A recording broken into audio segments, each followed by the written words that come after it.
Mata air di bayangan bukit. Audiobook, novel silat. Cerita, Esa Mintarja. Bab 36. Jlit Heng menarik nafas dalam-dalam.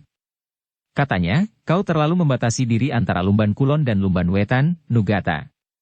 Kau belum dapat meluluhkan dirimu dalam satu keluarga besar meskipun dalam batas-batas yang tertentu. Kenapa kita harus menghitung berapa anak Lumban Wetan dan berapa Lumban Kulon? Sebaiknya, berapa orang pun yang dapat melakukan tugas itu? Nugata termangu-mangu. Namun kemudian katanya, baiklah. Aku akan menyuruh beberapa orang anak muda untuk pergi ke Pategalan itu. Setelah mereka bersepakat tentang waktu, maka Jeliteng pun mulai menjelaskan persoalan-persoalan lain yang diketahuinya. Seperti anak-anak muda Lumban Wetan, Nugata pun semula tidak rela untuk menyerahkan apa saja yang diminta oleh orang yang tidak dikenalnya, bahkan orang-orang yang telah membuat kabuyutan itu menjadi ajang pembantaian yang tidak semena-mena. Tetapi akhirnya Jlit Heng berhasil meyakinkan Nugata bahwa bahayanya akan sangat besar jika anak-anak Lumban berani menentang kehendak orang-orang Sanggar Gading dan orang-orang Kendali Putih. Tetapi hanya untuk 3 hari saja, geram Nugata. Ya. Hanya untuk 3 hari. Aku kira mereka tidak akan mengambil melampaui kebutuhan mereka tentang pangan. Sebab selebihnya pangan di sini tidak ada apa-apa. Demikianlah maka pada waktu yang telah ditentukan anak-anak muda Lumban Wetan dan anak-anak muda Lumban Kulon telah pergi ke Pategalan. Anak-anak muda Lumban Wetan disertai oleh Jlit Heng, Semi, kawan Semi, dan agar tidak menimbulkan pertanyaan khusus, maka Kiai Kanti memilih untuk pergi sendiri bersama anak gadisnya. Jaya akan hadir di luar pengetahuan anak-anak Lumban. Bagi mereka kehadiran Swasti tentu akan dapat menimbulkan berbagai pertanyaan yang mungkin akan sulit untuk dijawab. Yang mereka lihat di Pategalan benar-benar mengerikan. Bahkan ada 1-2 orang anak muda yang menjadi pingsan, ada pula yang muntah-muntah. Tetapi Jlit Heng, Semi dan kawannya telah mendahului mereka berada di antara mayat-mayat yang terbujur lintang. Anak-anak Lumban Kulon yang ternyata disertai oleh Nugata sendiri itu pun menjadi ngeri melihat kenyataan itu. Tetapi mereka, anak-anak muda Lumban Kulon dan anak-anak muda Lumban Wetan itu menyadari bahwa justru karena itu, mereka harus menguburkan mayat-mayat itu. Namun kerja itu ternyata dapat diambil manfaatnya bagi kehidupan anak-anak muda Lumban Wetan dan Lumban Kulon. Jika semula di antara mereka masih terasa ada batas, namun ketika mereka sudah mulai menggali tanah di padang ilalang, maka mereka mulai membaurkan diri. Perlahan-lahan mereka melupakan pertentangan di antara mereka, bahwa seolah-olah mereka merasa kembali kepada masa-masa di mana mereka masih belum dipisahkan oleh pertentangan yang timbul karena air yang mengalir di sungai kecil yang membatasi Lumban Wetan dengan Lumban Kulon. Dengan susah payah, anak-anak muda itu memaksa diri untuk mengubur mayat-mayat yang berserakan. Mereka menggali sebuah lubang yang besar dan kemudian memasukkan mayat-mayat itu ke dalamnya. Begitu kerja itu selesai, maka anak-anak muda itu langsung pergi ke bendungan. Mereka langsung menceburkan diri untuk mandi, karena rasa-rasanya tubuh mereka dilekati noda-noda darah yang sudah mengering dan bau bacin yang hampir tidak tertahankan. Sebagian besar dari mereka ternyata telah muntah-muntah. Bahkan yang pingsan pun telah bertambah lagi. Namun dengan demikian mereka telah melihat sendiri, apa yang dapat dilakukan oleh orang-orang yang berada di atas bukit itu. Karena mereka bertemu dalam imbangan kekuatan yang hampir sama, maka mereka telah meninggalkan korban yang hampir sama pula banyaknya. Bagaimana kira-kira yang akan terjadi, jika anak-anak muda Lumban yang harus bertempur melawan mereka, bertanya salah seorang anak muda Lumban Wetan. Pertanyaan itu telah mengganggu perasaan Jlit Heng yang kebetulan mendengarnya. Tetapi ia masih belum ingin menjawab, karena justru ialah yang menghendaki agar anak-anak Lumban itu tidak melawan. Tetapi bukan maksud Jlit Heng untuk memperlakukan anak-anak Lumban itu untuk seterusnya. Meskipun demikian, Jlit Heng masih harus memperhitungkan waktu setepat-tepatnya. Setelah selesai mandi, maka anak-anak muda itu pun kembali ke padukuhan masing-masing. Namun kemudian, semalam suntuk mereka tidak dapat memejamkan mata barang sekejap pun. Bahkan dalam pada itu, anak-anak muda yang pingsan di Pategalan, meskipun mereka kemudian sadar kembali, dan karena keadaannya tidak dapat membantu kawan-kawannya menggali kuburan yang besar itu, telah menjadi sakit. Tubuhnya menjadi panas, dan kadang-kadang mengigil ketakutan. Peristiwa yang terjadi di Pategalan itu telah menjadi buah pembicaraan semua orang Lumban Wetan dan Lumban Kulon. Bukan saja anak-anak muda, tetapi juga orang-orang tua. Bahkan akhirnya Ki Buyut pun membicarakannya pula. Ketakutan telah membayangi kabuyutan itu. Namun dalam pada itu, Jlitenglah yang menghubungi Ki Buyut Lumban Wetan dan Lumban Kulon bersama Semi untuk memberikan pertimbangan-pertimbangan. Bahwa tidak sepantasnya mereka melawan jika orang-orang yang sedang berada di bukit itu turun untuk mencari bahan makanan. Mereka tentu hanya akan mengambil bahan makanan secukupnya untuk 3 hari, setiap kali Jlitheng menjelaskan, tidak akan lebih. Karena mereka tahu, di padukuhan-padukuhan telatah Lumban tidak akan mereka jumpai apapun juga. Tetapi bahan makan bagi mereka selama 3 hari, cukup berarti bagi kami, orang-orang Lumban yang miskin, jawab Ki Buyut Lumban Wetan. Tentu lebih baik dari kitalah yang dibantai seperti yang terjadi di Pategalan, berkata Jlitheng. Ki Buyut hanya dapat menarik nafas panjang. Ia merasa sangat berprihatin tentang tanah kelahirannya. Setelah tanah dibagi menjadi Lumban Kulon dan Lumban Wetan, maka nampaknya tidak membawa perbaikan-perbaikan. Air yang memberikan harapan itu ternyata telah menumbuhkan pertentangan antara saudara yang terpisah dalam usia dewasa. Dan kini tanah yang gersang itu menghadapi satu peristiwa yang mendebarkan jantung. Namun dalam pada itu, setiap kali Jlitheng harus menemui Kiai Kanti, untuk mohon petunjuk-petunjuk kepadanya, apa yang harus dilakukannya pada saat-saat yang gawat itu. Bahkan dengan gelisah, Jlitheng telah menemui Kiai Kanti sambil berkata, Kiai, menurut beberapa orang anak muda di Lumban Kulon, di tempat tinggal Darwerdi terdapat seorang perempuan yang agaknya mempunyai hubungan dengan Darwerdi. Seorang perempuan? Muda atau tua, bertanya Kiai Kanti. Pantas untuk menjadi ibunya, jawab Jlitheng. Mungkin ibunya, jawab Kiai Kanti, aku kira tidak ada buruknya kau datang kepadanya untuk memberitahukan keadaan Darwerdi. Tetapi sebelumnya kau harus melihat keadaan, apakah menurut pendapatmu kau pantas mengatakan atau tidak? Jlitheng mengangguk-angguk. Kemudian bersama Semi ia telah pergi ke tempat tinggal Darwerdi untuk menjumpai perempuan seperti yang dikatakan oleh anak-anak muda Lumban Kulon. Kedatangan Jlitheng dan Semi mengejutkan perempuan itu. Namun Jlithenglah yang kemudian terkejut ketika ia melihat 2 orang laki-laki. Sejenak mereka saling berpandangan, namun kemudian Jlithenglah yang berbicara, Kisanak, bukankah kakek satu sanak berdua yang aku jumpai di lambung bukit berhutan itu? Ya, sahut salah seorang dari keduanya.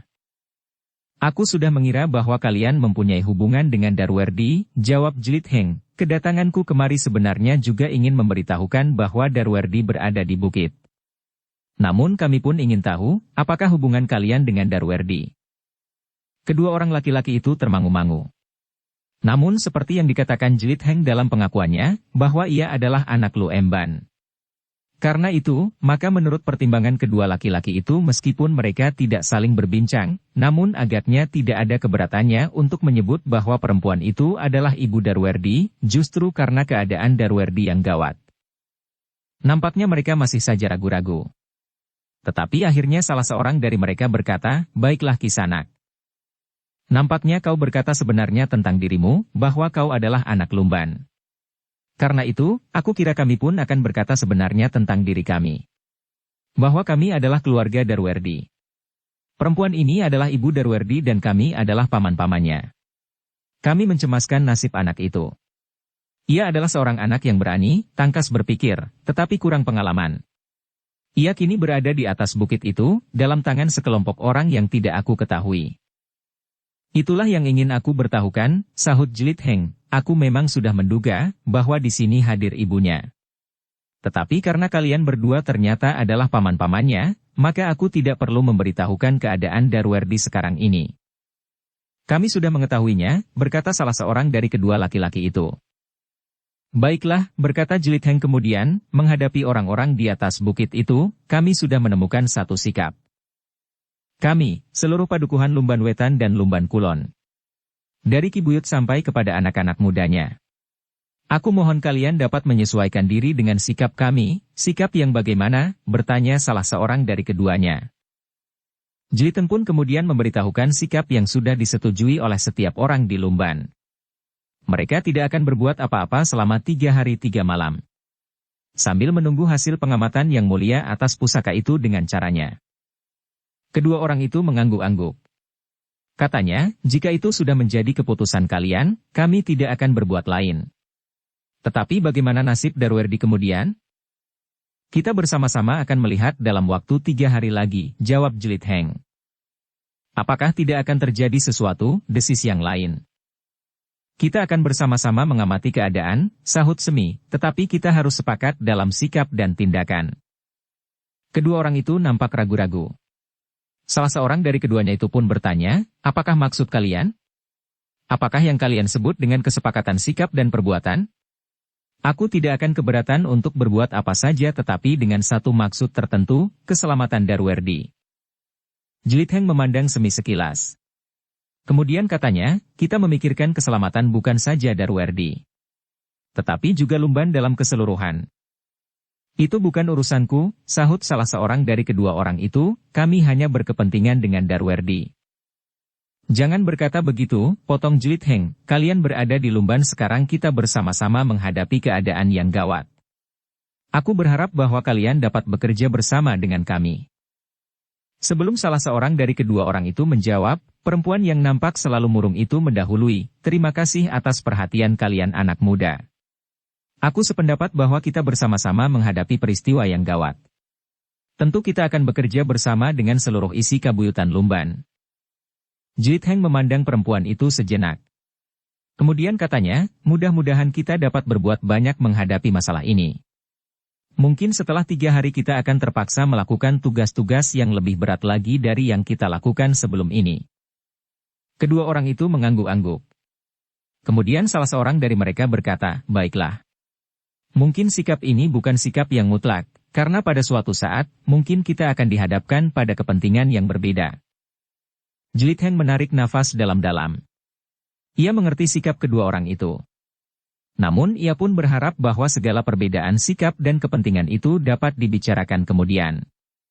Karena itu, maka ia pun mengangguk-angguk sambil menjawab, baiklah. Tetapi menghadapi orang-orang yang membawa Darwerdi itu, kita akan bersikap sama. Kami menunggu, apa yang harus kami lakukan bersama kalian di sini, berkata salah seorang di antara mereka. Jelit Heng pun kemudian minta diri. Namun dengan demikian, ia sudah dapat mengurangi masalah-masalah yang mungkin timbul di luar perhitungannya. Karena itulah maka segala pikiran dan perhatian akan dapat dicurahkan kepada orang-orang yang berada di atas bukit berhutan itu. Dalam pada itu, sebenarnya lah Yang Mulia Panembahan Wukir Gading telah berusaha meyakinkan keaslian dari pusaka itu. Seperti yang selalu dilakukan untuk mengetahui kebenaran sebuah pusaka, maka pusaka itu harus ditayuh. Di atas bukit itu telah dibuat sebuah gubuk kecil sederhana dari batang-batang kayu dan dedaunan. Di bawahi gubuk kecil itulah Yang Mulia duduk bersemadi. Diletakkannya pusaka yang ditayuhnya di hadapannya, dialasi dengan kain cinde yang memang sudah disediakan untuk itu. Beberapa orang kepercayaannya mengawasinya dengan penuh kewaspadaan. Apalagi di antara mereka terdapat orang-orang Kendali Putih. Bagaimanapun juga, orang-orang Sanggar Gading tidak dapat mempercaya mereka sepenuhnya. Sanggit Raina dan Cempaka, yang meskipun tidak dengan terang-terangan menunggui pusaka itu, namun mereka mengawasinya pula. Mereka merasa berkepentingan langsung dengan pusaka itu. Karena itu, maka mereka tidak akan membiarkan seandainya orang-orang Kendali Putih berbuat curang dengan mencuri pusaka itu. Bahkan seandainya yang melakukannya adalah Eyang Rangga itu sendiri, keduanya merasa berkepentingan untuk mencegahnya.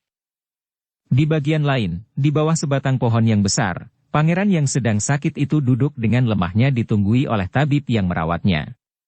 Beberapa langkah dari tempat itu, Rahu duduk bersandar sebatang pohon yang lain. Rasa-rasanya pada saat terakhir ia tidak dapat meninggalkan pangeran yang sedang sakit. Nampaknya menjadi semakin parah sejak ia dipaksa untuk memanjat tebing bukit itu.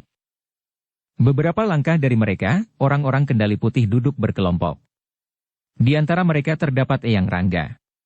Sementara pemimpin Padepokan Kendali Putih sendiri, hampir tidak dapat berbuat sesuatu, karena ternyata ia telah terluka cukup parah. Namun ia telah berusaha untuk mengobatinya. Pada waktu-waktu berikutnya, sebenarnya lah seperti yang sudah diperhitungkan, bahwa orang-orang itu ternyata memerlukan makan dan minum untuk kepentingan mereka.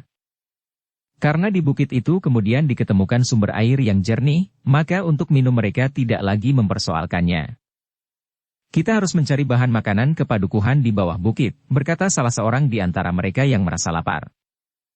Tetapi jangan menimbulkan banyak persoalan dengan orang-orang padukuhan itu, pesan Sanggit Raina, kalian memang dapat memaksa mengambil bahan makanan, tetapi kalian harus dapat menjaga, agar mereka tidak menjadi kelaparan.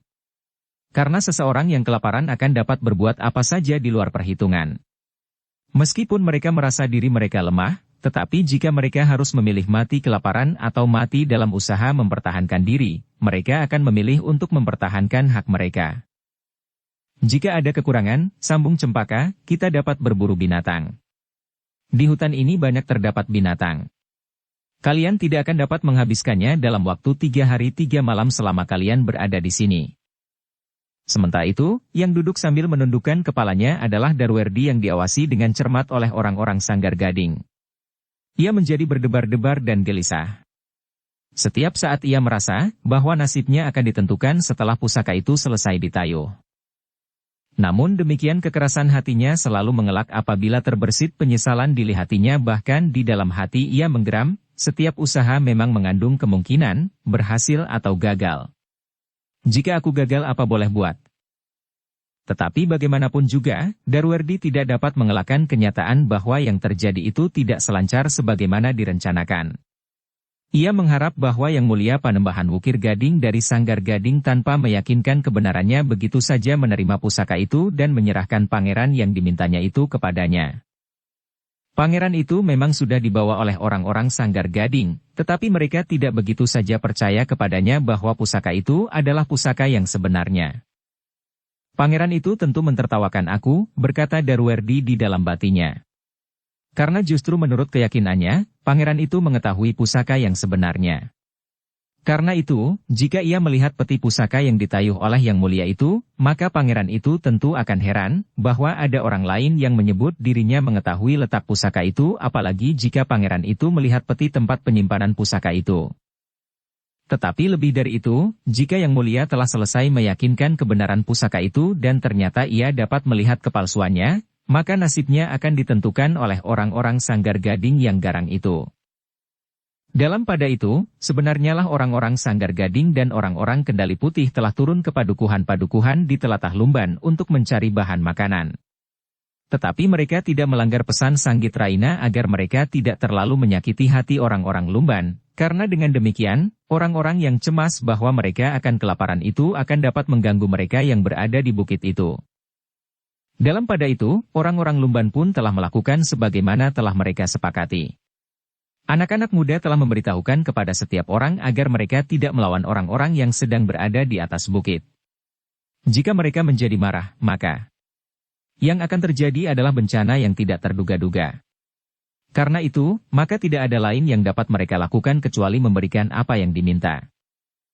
Selagi orang-orang di atas bukit itu menunggu dengan sabar waktu yang ditentukan oleh Yang Mulia Panembahan Wukir Gading, maka Jelit Heng dan Semi tidak jemunya mengawasi kedudukan mereka dengan sangat hati-hati. Di samping mereka berdua, ternyata Kiai Kanti pun telah melakukannya pula. Ada hal-hal yang sangat berbahaya jika dilakukan oleh Jelit Heng, Semi maupun kawannya. Karena itu, maka ia telah menyanggupi untuk melakukannya. Hanya Kiai sajalah yang akan dapat mendekati mereka, berkata Jelit Heng. Aku akan mencoba. Tetapi nampaknya sangat berbahaya, desis Kiai Kanti. Lalu katanya, namun yang penting bagi kita, apa yang akan terjadi pada saat terakhir sebagaimana ditentukan oleh Panembahan Wukir Gading. Dirna Yaem ketiga, kita semuanya harus sudah siap, sehingga jika terjadi sesuatu kita tidak akan terlambat. Masih ada 2 malam lagi, berkata Jelit Heng, aku harus mempersiapkan segalanya. 10 anak-anak terbaik itu harus mengetahui dengan pasti, apa yang harus mereka lakukan. Selebihnya, akan diberitahukan kemudian. Kiai Kanti mengangguk-angguk. Lalu katanya, kita tidak boleh meninggalkan sikap hati-hati. Kita berhadapan dengan kekuatan yang mungkin akan sangat mengejutkan kita. Perlu diingat, bahwa masih mungkin ada kekuatan lain yang akan datang. Jelit Heng mengerutkan keningnya. Sambil mengangguk-angguk ia berkata, ya. Mungkin sekali. Dan hal itu harus diperhitungkan. Jika Yang Mulia tinggal di atas bukit itu untuk 3 hari 3 malam, bukannya tidak berperhitungan, berkata Kiai Kanti.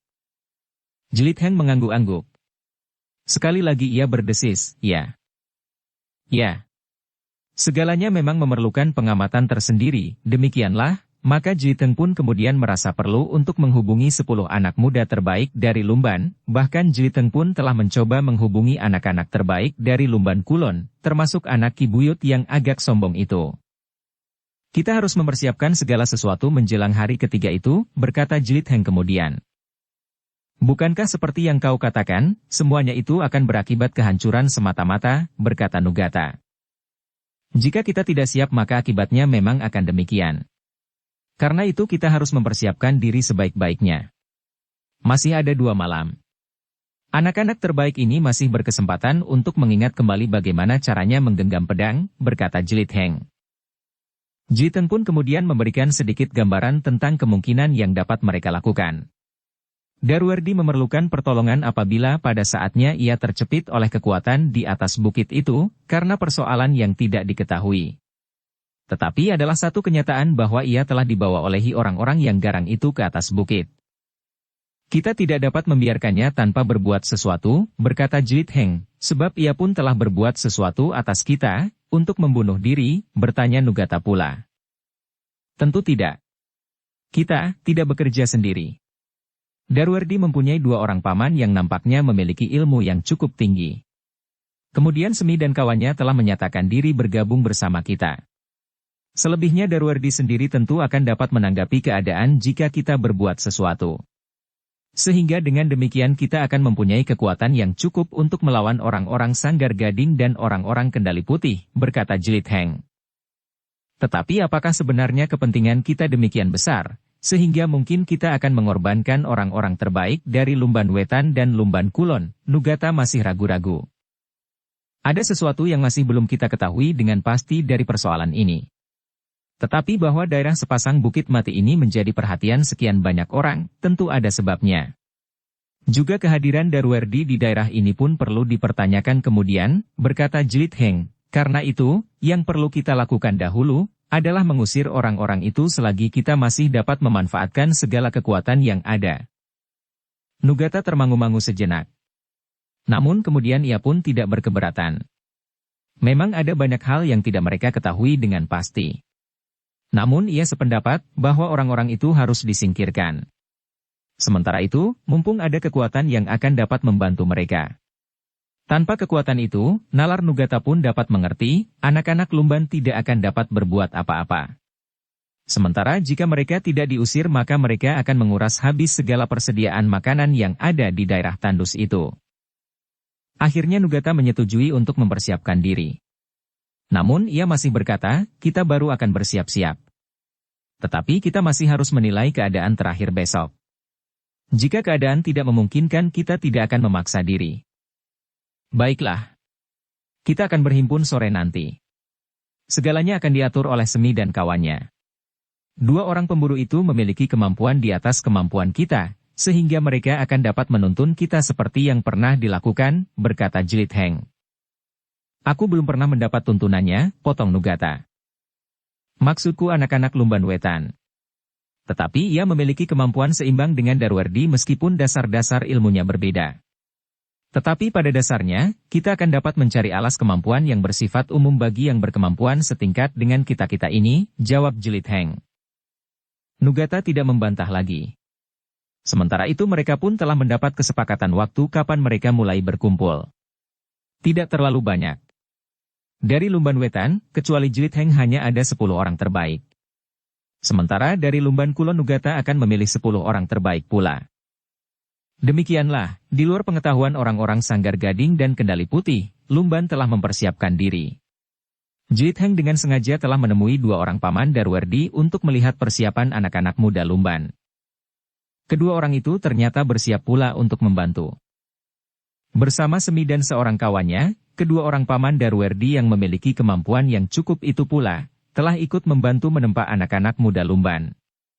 Hanya untuk 2 hari, namun yang 2 hari itu sekedar untuk memanasi darah mereka jika mereka benar-benar harus berbuat sesuatu. Dalam pada itu, ketika anak-anak muda Lumban sedang berlatih dengan tekun di bawah pengawasan Semi dan kawannya serta kedua orang paman Darwerdi itu, Jlit Heng dan Kiai Kanti telah pergi ke atas bukit ketika malam mulai turun. Mereka ingin mengamati apa yang terjadi di atas bukit itu pada malam kedua. Selebihnya Kiai Kanti ingin melihat gubuk yang ditinggalkannya. Ketika mereka singgah di gubuk itu, ternyata mereka mendapat kesan bahwa gubuk itu telah didatangi oleh orang-orang yang berada di alas bukit. Ternyata barang-barang yang telah dibenahi oleh Swasti itu menjadi berserakan. "Jangan kau katakan kepada Swasti," pesan Kiai Kanti, karena ia yang membenahinya, maka Kiai Kanti yang meninggalkan Swasti di Banjar itu, mencemaskan bahwa gadis yang keras hati itu akan memanjat naik untuk melihat barang-barangnya yang tidak seberapa itu. Dalam pada itu, rasa-rasanya ada hubungan perhitungan antara Kiai Kanti, Jlit Heng dan Rahu. Rahu merasa bahwa di sekitar tempat itu tentu ada orang-orang Lumban yang mengawasinya. Rahu pun tahu bahwa Kiai Kanti sudah tidak berada di gubuknya, karena ia ikut memasuki gubuk itu, ketika sekelompok orang-orang Sanggar Gading menemukannya. Karena itu, pada satu kesempatan, Rahu telah meninggalkan kawan-kawannya ketika malam turun. Apalagi ketika pangeran yang rasa-rasanya menjadi bebannya itu sedang tidur nyenyak pula.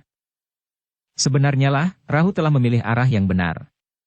Ia turun beberapa tataran ke arah gubuk Kiai Kanti. Seperti yang diharapkan, maka ternyata dua orang telah mengamatinya. Bahkan ketika kedua orang itu yakin bahwa yang menuruni lereng bukit itu adalah orang yang dikenalnya, maka mereka pun telah menghentikannya. Jlit Heng dan Kiai Kanti ternyata berhasil menemui Rahu dan mendapat beberapa penjelasan. Jika menurut penilaian yang mulia pusaka itu palsu, maka tidak ada harapan lagi bagi Darwerdi, berkata Rahu. Lalu, tetapi jika pusaka itu asli, maka aku kira yang mulia tidak akan mengusiknya. Lalu, apa yang baik kami lakukan? Bertanya Jlit Heng yang kemudian menceritakan rencana dan persiapan yang telah dilakukan. Kalian harus menunggu hasil semedi yang mulia untuk melihat jiwa dari pusaka yang ditayuhnya itu, berkata Rahu. Lalu, ada dua kemungkinan, jika pusaka itu palsu.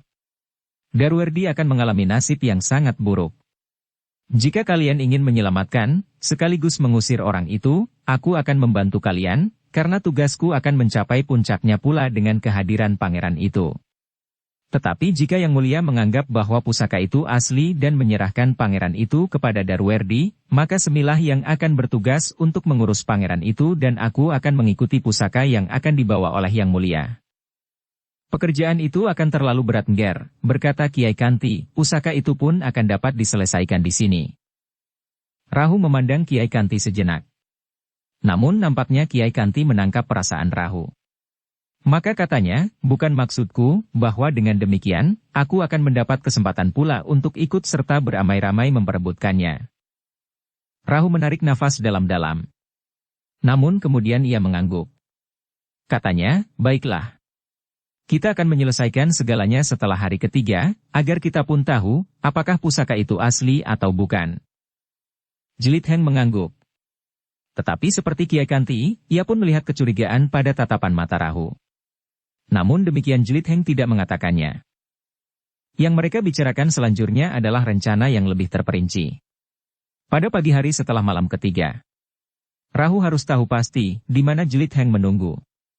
Ia pun harus tahu di mana kedua paman Darwerdi bersiaga sementara itu. Semi dan kawannya yang harus membantunya menyelamatkan pangeran itu pun harus berada di tempat yang mapan. Jika saatnya kita bergerak, aku akan memberikan isyarat, berkata Rahu kemudian.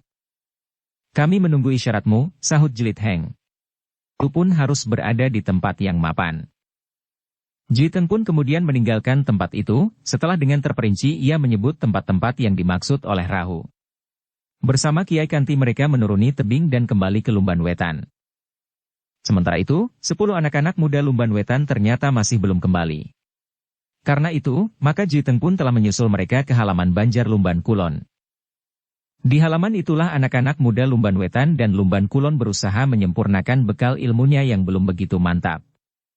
Namun 10 orang terbaik dan Lumban Wetan dan 10 orang terbaik dari Lumban Kulon itu ternyata akan sanggup dihadapkan kepada para pengikut yang mulia dari Sanggar Gading dan orang-orang Kendali Putih. Mereka adalah orang-orang yang kasar dan tidak mempunyai pertimbangan lain kecuali membunuh, pesan Jelit Heng. Karena itu, jangan hadapi mereka seorang melawan seorang. Kalian harus bertempur berpasangan. Jumlah orang-orang Sanggar Gading dan orang-orang Kendali Putih itu tidak lagi terlalu banyak untuk menghadapi kita semuanya. Namun seperti aku katakan, mereka adalah orang-orang yang buas dan liar. Dari mana kau tahu Jelit Heng? Bertanya Nugata. Akibat yang kita lihat di Pategalan itu telah cukup memberitahukan kepada kita, jawab Jelit Heng. Bahkan katanya kemudian, untuk menghadapi mereka, kita tidak perlu bertahan pada harga diri, karena mereka pun sama sekali tidak akan mempertahankan harga diri pula. Hutan dan bebatuan akan dapat kalian pergunakan sebagai perisai. Ingat, kalian harus bertempur berpasangan sambil memanfaatkan pepohonan dan batu-batu padas itu. Namun Jelit Heng masih belum berterus terang, bahwa ia sendiri pernah mengalami, memasuki padepokan Sanggar Gading dengan melewati padang kematian yang mengerikan itu. Meskipun usaha untuk memantapkan kemampuan anak-anak muda Lumban itu sebagai satu usaha yang sangat kecil dalam olah kanuragan, namun ternyata memberikan bekal tekad yang cukup besar. Mereka merasa bahwa mereka telah dipanggil oleh satu kewajiban yang tidak kalah besarnya dari mengatur air dan membuat bendungan, karena yang akan mereka lakukan itu menyangkut penyelamatan kabuyutan mereka. Apa yang dilihat oleh anak-anak muda Lumban di Pategalan itu memang mempengaruhi perasaan mereka. Tetapi dengan latihan yang pendek pada malam-malam terakhir, Jelit Heng sempat memberikan kekuatan batin terhadap mereka yang merasa terpanggil untuk kepentingan padukuhan mereka itu. Di siang hari, anak-anak muda Lumban itu seolah-olah telah menghilang. Mereka berada di sawah atau Pategalan. Agar mereka tidak bertemu dengan orang-orang di atas bukit yang turun mencari bahan makanan. Namun seperti yang sudah dilakukan pada hari pertama, mereka memang berusaha untuk menahan diri. Mereka mengambil sesuai dengan kebutuhan mereka saja. Di hari-hari yang demikian, Jelit Heng pun berada di sawah pula. Bahkan ia telah memancar beberapa orang kawannya pada sawah masing-masing yang terletak di arah yang berbeda. Jelit Heng telah berpesan agar perhatian mereka tidak tersangkut hanya kepada orang-orang yang sedang berada di atas bukit, karena mungkin masih ada pihak lain yang saling bermusuhan akan datang pula ke daerah sepasang bukit mati itu. Selain orang-orang Kendali Putih, bukankah Darwerdi pernah berhubungan dengan orang-orang Pusparuri? Berkata Jelit Heng kepada kawan-kawannya. Dari mana kau tahu? Bertanya kawan-kawannya. Mereka pernah datang kemari. Pernah terjadi kematian-kematian sebelum kelompok-kelompok itu bertempur dan saling membunuh di Pategalan, jawab Jelit Heng. Anak-anak Lumban Wetan kadang-kadang merasa heran melihat sikap Jelit Heng. Ia seakan-akan tahu segala-galanya. Ia bukan saja mengejutkan anak-anak Lumban dengan mengalahkan Nugata, karena Jelit Heng tidak ikut dalam latihan-latihan khusus. Ia bukan termasuk 10 anak muda terbaik. Namun menurut keterangannya, ia justru latihan dengan cara yang lebih khusus lagi. Namun dalam keadaan yang gawat itu, Jelit Heng nampak semakin mengherankan bagi kawan-kawannya, anak-anak Lumban Wetan, maupun anak-anak Lumban Kulon. Ia dapat mengatur keadaan dengan tangkas dan pikiran-pikirannya ternyata memberikan jalan keluar atas masalah-masalah yang dihadapi oleh Lumban. Demikianlah, maka pada malam terakhir dari 3 malam yang diperlukan oleh Yang Mulia untuk meyakinkan keaslian pusaka yang dibawa oleh Darwerdi, Jelit Heng menjadi semakin sibuk. Ia ikut serta dalam latihan-latihan yang diikuti oleh 20 anak terbaik dari Lumban Wetan dan Lumban Kulon, namun ia telah menghentikan latihan itu menjelang tengah malam. Kalian perlu beristirahat, berkata Jelit Heng. Nugata yang tidak ikut dalam latihan-latihan itu menyahut, mereka memerlukan kesiapan yang utuh. Biarlah mereka berlatih terus.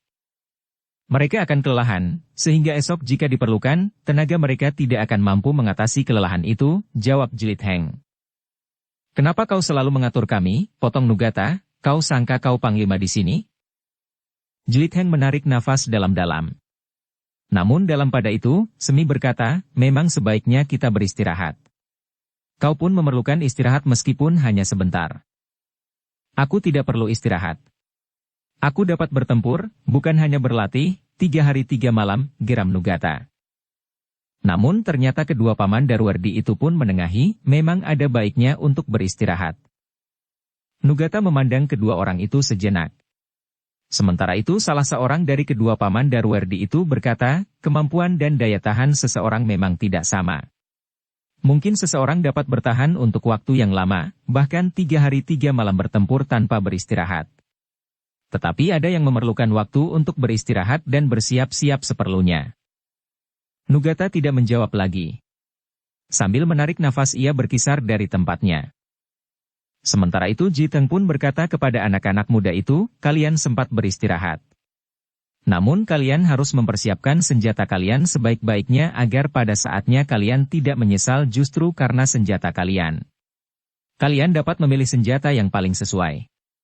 Senjata panjang atau senjata pendek, atau mungkin senjata lempar. Macam dan jenis senjata tentu akan berpengaruh atas kemantapan sikap kalian apabila kalian benar-benar akan bertempur besok. Kawan-kawannya itu pun mengangguk-angguk. Sementara itu Jlit Heng masih memberikan beberapa pesan yang lain. Anak-anak muda itu tidak perlu lagi pulang ke rumah masing-masing, kecuali jika perlu sekali. Namun mereka harus segera kembali ke Banjar. Besok menjelang dini hari, kita akan berangkat dari Banjar berkata Jlit Heng selanjutnya, selebihnya aku akan mempersilahkan kawan-kawan kita yang lain untuk bersiap di padukuhan masing-masing. Mungkin mereka kita perlukan. Tetapi mungkin mereka memang harus mempertahankan padukuhan-padukuhan itu. Apakah mereka mampu melakukannya? Bertanya salah seorang anak muda dari Lumban Wetan. Orang yang berada di atas bukit itu tidak banyak. Jika ada yang memencar, maka mereka tidak akan lebih dari 1 atau 2 orang. Betapapun tinggi ilmunya, tetapi anak-anak muda sepadukuhan akan dapat mengalahkannya, meskipun seandainya orang itu harus dilempari dengan senjata dari jarak jauh oleh sekelompok anak-anak muda yang berjumlah cukup, jawab Jlit Heng. Anak-anak muda yang sudah siap itu tidak menjawab lagi. Mereka mengerti, seandainya diperlukan, anak-anak muda itu akan dapat dipanggil dengan isyarat untuk membantu mengepung bukit berhutan itu. Bagaimanapun juga jumlah akan ikut menentukan di samping ada orang-orang tertentu yang akan dapat mempengaruhi pertempuran itu. Dalam pada itu, maka anak-anak muda itu pun segera beristirahat setelah mereka membenahi senjata masing-masing ada di antara mereka yang menggosok pedangnya. Ada yang menimang tombak pendeknya. Seorang anak muda yang bertubuh raksasa telah menyiapkan tombak bermata 3. Yang lain telah menyandarkan canggah di sisi pembaringannya. Dalam pada itu, Jiteng pun telah berkeliling ke padukuhan-padukuhan. Untuk mempercepat tugasnya ia telah mempergunakan seekor kuda. Kau dapat menunggang kuda? Bertanya seorang kawannya. Dalam keadaan yang paling gawat, seseorang akan dapat berbuat apa saja, jawab Jlit Heng. Sejenak kemudian terdengar suara derap kaki kuda itu menderu di gelapnya malam. Beberapa orang mengerutkan keningnya. Bahkan ada di antara mereka yang menjadi cemas, bahwa Jlit Heng justru akan terlempar dari punggung kuda itu. Ternyata Jlit Heng melakukan seperti yang direncanakannya. Ia menemui anak-anak muda yang berada di gardu-gardu. Ia memberikan pesan-pesan sehingga anak-anak muda itu meyakini benar apa yang harus mereka lakukan. Demikianlah, maka Lumban Wetan dan Lumban Kulon pun telah diguncang oleh kesiagaan yang penuh. Anak-anak muda pun telah bersiap-siap di gardu-gardu. Mereka ternyata tidak menunggu dini hari. Sejak Jlit Heng datang menemui mereka, maka mereka pun langsung memanggil setiap anak muda dengan senjata masing-masing.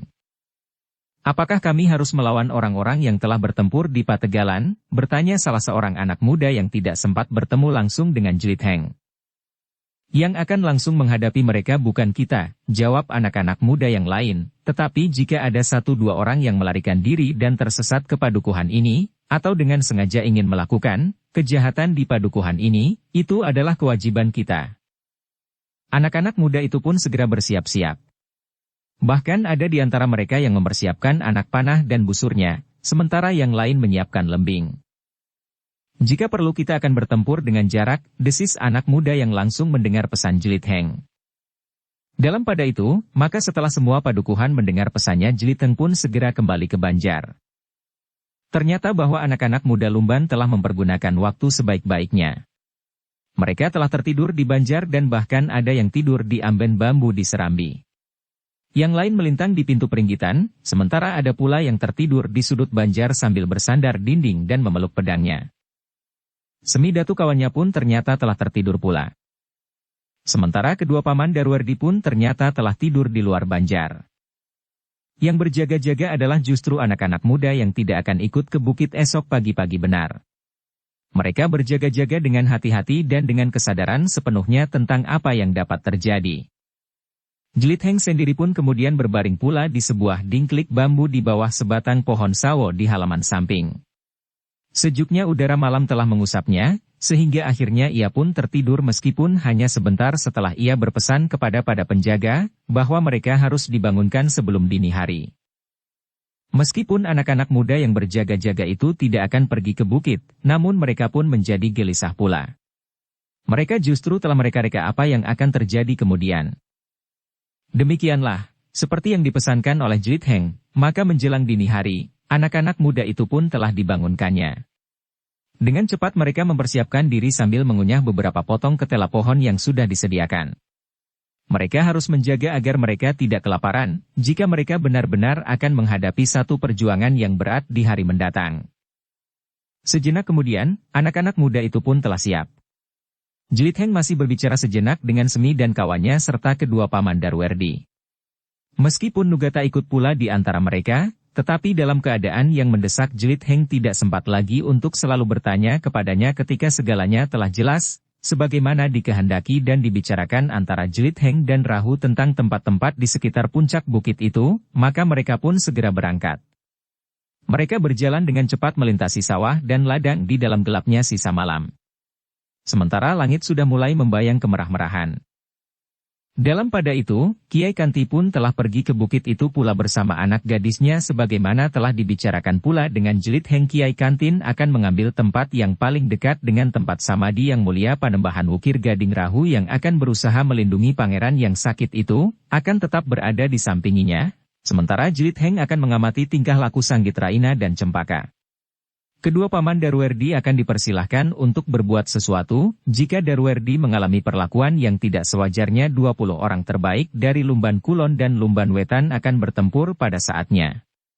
Tetapi setiap kali Jlitheng masih saja berpesan, bahwa anak-anak muda itu harus bertempur berpasangan. Sedangkan Semi dan kawannya harus dapat mengambil sikap pada saat-saat yang gawat. Ketika fajar mulai membayang di langit, maka anak-anak muda Lumban Wetan dan Lumban Kulon itu telah memanjat sampai ke lambung bukit. Sejenak kemudian, mereka telah mengambil tempat sebagaimana dipesankan oleh Jlitheng. Demikian pula orang-orang yang menempatkan diri bersama anak-anak muda dari Lumban itu. Dalam pada itu, Yang Mulia Wukir Gading pun telah sampai pada puncak samadhinya. Pusaka yang ditayuhnya itu masih terletak di hadapannya. Sementara itu, beberapa orang Sanggar Gading dan Kendali Putih telah mengerumuninya, demikian pula orang yang disebut Eyang Rangga, justru duduk di paling depan di antara orang-orang Kendali Putih. Ketika langit menjadi semakin merah, maka suasana pun menjadi semakin tegang. Orang-orang Sanggar Gading dan orang Kendali Putih rasa-rasanya telah menahan nafas mereka. Sementara lagi Yang Mulia Panembahan Wukir Gading akan selesai dengan usahanya untuk mengetahui, apakah pusaka itu benar-benar pusaka yang memiliki tuah. Yang penting baginya, bukan saja pusaka itu sendiri, tetapi rangkaian dari pusaka itu. Harta benda yang tidak ternilai harganya, yang telah dipersiapkan untuk menegakkan kembali Majapahit yang telah runtuh. Pada saat-saat terakhir itu, puncak bukit itu pun menjadi semakin tegang. Darwerdi yang menahan gejolak di dalam hatinya, justru menjadi gemetar. Sementara pangeran yang sedang sakit itu agaknya mempunyai sikap tersendiri. Ia masih tetap bersandar sebatang pohon.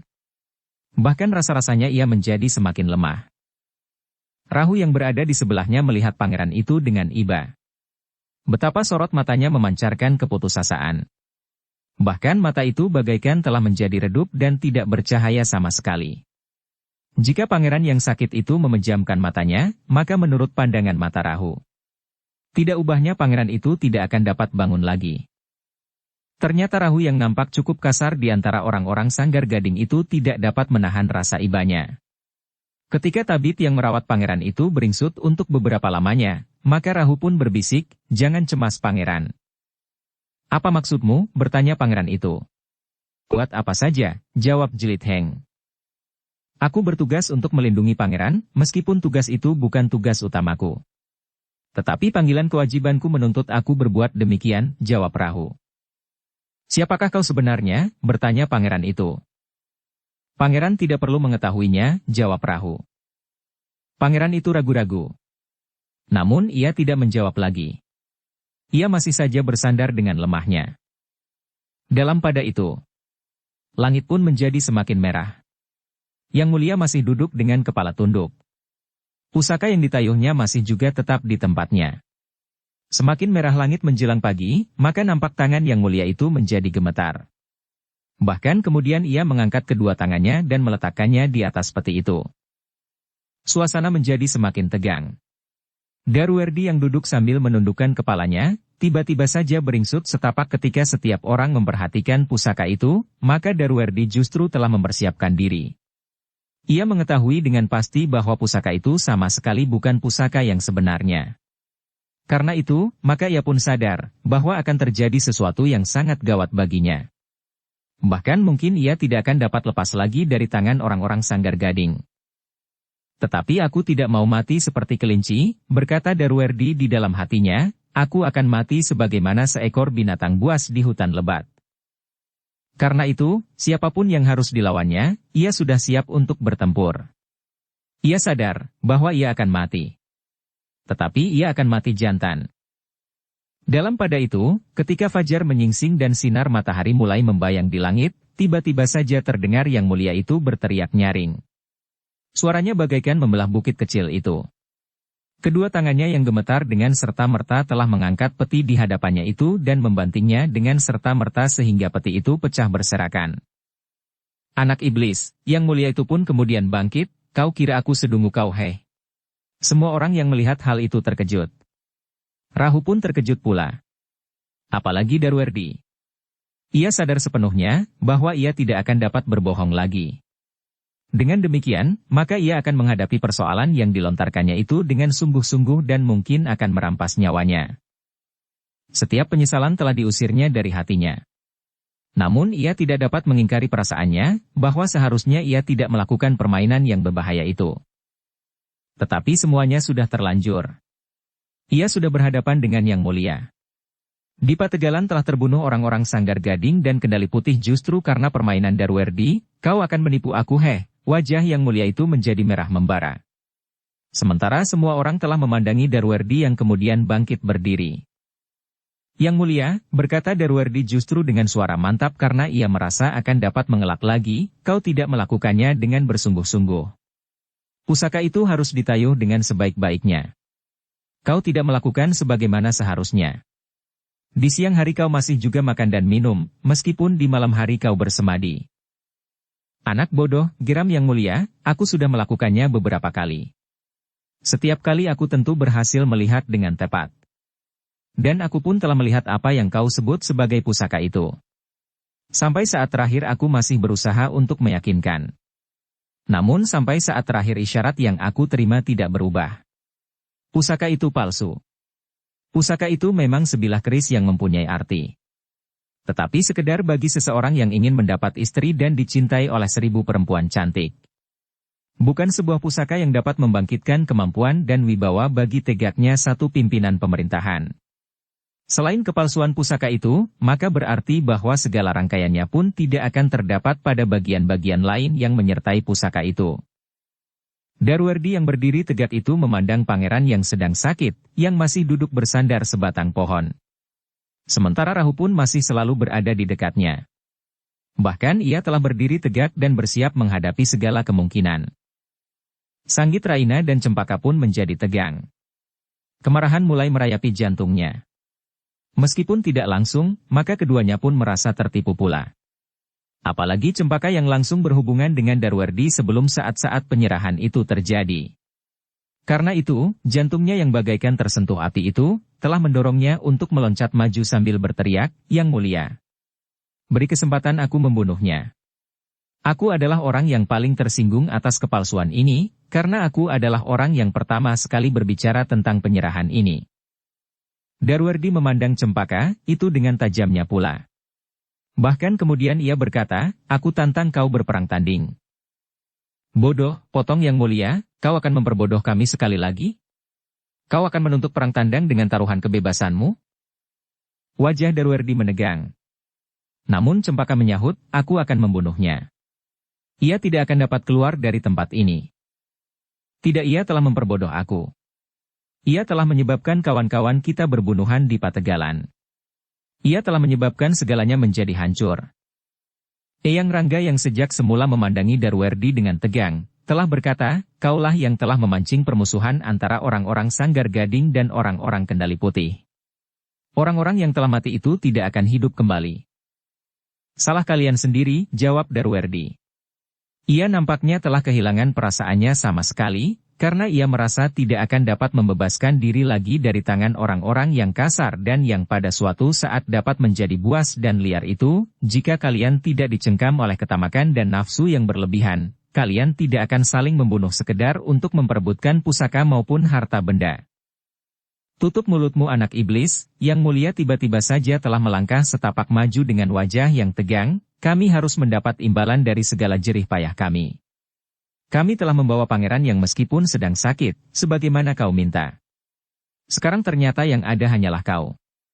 Karena itu, kami ingin menebus kekesalan hati kami dengan kepuasan tersendiri. Kami ingin melihat kau mati dengan cara yang paling menyenangkan buat kami, sekedar untuk melupakan kehancuran kami di daerah sepasang bukit mati ini. Wajah Darwerdi mulai menjadi merah. Hatinya yang mengeras seperti batu dalam keputusasaan, tiba-tiba mulai disentuh oleh perasaan kecut melihat wajah Yang Mulia itu. Selangkah Yang Mulia maju. Lalu katanya, kepung anak ini. Kita akan membuat permainan apa saja yang dapat memberikan kepuasan kepada kita. Sejenak kemudian orang-orang Sanggar Gading dan orang-orang Kendali Putih telah mengepung Darwerdi. Sementara itu, mereka telah melupakan pangeran yang sedang sakit itu, kecuali Rahu. Namun Rahu pun tidak dapat melepaskan perhatiannya kepada Darwerdi. Ia pun merasa wajib untuk berusaha membantu menyelamatkan anak muda yang dungu itu, yang telah mencoba bermain-main dengan taruhan yang paling mahal. Dalam pada itu, tiba-tiba pangeran yang dilupakan itu berdesis, "Heh, siapakah kau sebenarnya?" Rahu memandanginya sambil menjawab, "Sudah aku katakan, pangeran tidak perlu mengetahui siapa aku sebenarnya. Tetapi aku mempunyai tugas membantu pangeran dalam kesulitan ini." "Dan kau biarkan anak itu mengalami nasib yang buruk?" bertanya pangeran itu. "Ia anak bengal." "Tetapi aku harus mencari kemungkinan," jawab Rahu, "aku tidak tahu apa kepentingannya dengan aku, sehingga ia telah menipu orang-orang liar itu untuk menangkapku dan membawanya kemari. Tetapi aku merasa kasihan jika anak itu mati." Rahu mengerutkan keningnya. Namun hampir di luar sadarnya ia berkata, "Apakah pangeran pernah membunuh ayahnya? Anak itu kehilangan ayahnya dan mengira aku membunuhnya. Tetapi aku tidak akan ingat lagi, apakah aku pernah membunuhnya atau tidak. Mungkin di peperangan atau dalam hubungan yang tidak dapat dihindari lagi bahwa aku harus mempergunakan kekerasan. Tetapi pembunuhan seperti yang terjadi dalam hubungan dendam, aku kira aku tidak pernah melakukannya." Rahu menarik nafas dalam-dalam. Sementara itu pangeran itu pun berkata, "Justru karena perasaan dendamnya itu aku ingin ia selamat, agar ia dapat menjelaskan kepadaku, apa yang sebenarnya telah terjadi. Tetapi naluriku mengatakan bahwa ia mempunyai kepentingan yang lain dengan aku. Alasan itu bukannya alasan yang sebenarnya yang mendorongnya untuk membawa aku kemari." Rahu memandang pangeran itu sejenak. Kemudian katanya, "Kita akan melihat apa yang terjadi. Tetapi aku mohon pangeran dapat menyesuaikan diri." "Aku tidak sendiri di sini, siapa kawan-kawanmu?" bertanya pangeran itu. "Ada di sekitar tempat ini. Di antaranya adalah orang-orang dari lingkungan yang belum banyak aku kenal sebelumnya. Tetapi aku percaya bahwa mereka tidak akan berkhianat dalam keadaan seperti ini." Pangeran itu termangu-mangu. Mereka memandang orang-orang Sanggar Gading dan orang-orang Kendali Putih yang mengepung Darwerdi menjadi semakin menyempit. Yang Mulia dan Eyang Rangga yang berada di hadapan Darwerdi kemudian berdiri dengan wajah tegang memancarkan kemarahan yang melonjak-lonjak. "Nah, sekarang apa yang kalian kehendaki atas orang ini? Orang yang telah menipu kita semuanya, sehingga telah terjadi benturan kekuatan antara Sanggar Gading dan Kendali Putih. Bahkan sebentar lagi orang-orang Pusparuri atau orang-orang Gunung Kunir pun akan berdatangan. Beruntunglah mereka, bahwa mereka masih belum terlanjur terlibat ke dalam pembunuhan yang mengerikan," berkata Yang Mulia Panembahan Wukir Gading. "Cincang saja," geram Cempaka. "Terlalu cepat. Anak itu harus dihukum picis. Ikat anak itu pada sebatang pohon." Kita masing-masing akan melukainya dan kemudian menaburkan garam pada luka itu, desis Sanggit Raina yang tidak dapat menahan diri.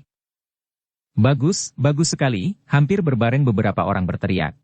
Namun tiba-tiba suara mereka terputus ketika tabib yang mengobati pangeran yang sakit itu mendekat sambil berkata, "Aku adalah orang yang lebih senang melihat orang lain tidak memerlukan bantuanku. Kenapa kalian akan berlaku demikian liar atas anak muda itu? Jika kalian akan membunuhnya, bunuh saja sebagaimana kalian sering melakukannya." Tetapi Yang Mulia Panembahan Wukir Gading itu pun tertawa. Katanya, "Terima kasih atas peringatan itu. Tetapi kali ini aku menghadapi keadaan yang berbeda. Bahkan aku tidak memerlukan pertolonganmu sama sekali. Kami akan membiarkan anak itu dalam keadaannya tanpa mengobatinya. Ia akan kami tinggalkan di sini, sehingga ia akan bertahan untuk tetap hidup 2 atau 3 hari sebelum ia akan mau. Tetapi jika seekor harimau datang merobek-robeknya, maka ia akan lebih cepat mati dalam keadaan yang paling sakit, karena harimau itu akan marah justru karena anak itu terikat."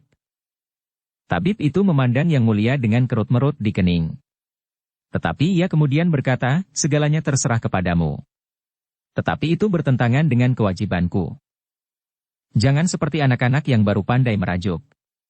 Kau sudah cukup lama berada di dalam barak padepokan Sanggar Gading meskipun kedatanganmu agak berbeda dengan orang-orang lain yang menghuni padepokan itu. Bukan niatku tinggal di padepokan itu. Kalian telah mengambil dan memaksa aku untuk tinggal," jawab tabib itu. Yang Mulia tertawa.